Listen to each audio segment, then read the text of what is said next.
Amravati Sambhaji brigade अमरावतीतर्फे मुख्यमंत्री एकनाथ शिंदे यांना महाराष्ट्रभर निवेदन देण्यात आले आहे। यामध्ये नागपूर येथील हिवाळी अधिवेशनात महाराष्ट्राचे उपमुख्यमंत्री देवेंद्र फडणवीस यांनी ओबीसी विद्यार्थ्यांना स्वाधार योजनेच्या धर्तीवर निवास व भोजनासाठी एक रकमी रक्कम देण्यासंदर्भातील योजना जाहीर केली होती। अजूनही त्याचा शासकीय निर्णय आलेला नाही।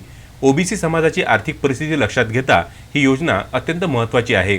17, 23 आणि 24ला जून महिन्यापासून सुरुवात झाली असून हा शासन निर्णय लवकर निघाल्यास या 17 पासून शिक्षण घेणाऱ्या गरीब गरजू ओबीसी विद्यार्थ्यांना या योजनेचा लाभ घेता येईल। अन्यथा ओबीसी विद्यार्थी आशेवरच वाट पाहत राहतील व घोषणा हवेतच राहतील। त्याचप्रमाणे ही योजना डॉक्टर भाऊसाहेब देशमुख यांच्या 125व्या जयंती वर्षानिमित्त ही योजना त्यांच्या नावे सुरू करून त्यांना व त्यांच्या महान कार्यास एक आदरांजली दिल्या जाईल हे निश्चित। अशा प्रकारचे निवेदन मुख्यमंत्री यांना जिल्हाधिकारी कार्यालयामार्फत पाठविण्यात आले आहे। या प्रसंगी जिल्हाध्यक्ष मनीष पाटील, शहराध्यक्ष शरद काळे, आशिष ठाकरे, भूषण उईके, अभिजित कणसे, रविभाऊ मोहोड, मंजू ठाकरे, उज्ज्वला जुमळे, रश्मी ढहाके, अविनाश राऊत, प्रशांत गोरे व इतर पदाधिकारी उपस्थित होते।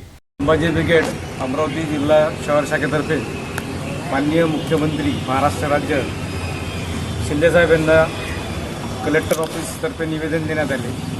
माननीय उपमुख्यमंत्र्यांनी हिवाळी अधिवेशनामध्ये स्वाधार योजनेच्या धर्तीवर ओबीसी विद्यार्थ्यांसाठी योजना चालू करण्याचे निश्चित केले होते, परंतु 2023-24चे शैक्षणिक वर्ष सुरू झाले असून सुद्धा आजपर्यंत हा अध्यादेश निघाला नाही आहे। तरी मुख्यमंत्र्यांना ही विनंती आहे की हा अध्यादेश लवकर काढून ओबीसी विद्यार्थ्यांना त्यांच्या व्यावसायिक शिक्षणासाठी मदत करण्यात यावी आणि सदरी योजना भाऊसाहेब देशमुख यांच्या नावाने त्यांच्या 125व्या जयंतीनिमित्त सुरू करण्यात यावी असं निवेदन आज मुख्यमंत्री महाराष्ट्र राज्य यांना देण्यात आलेले आहे। धन्यवाद। Vidarbha news bureau, Amravati.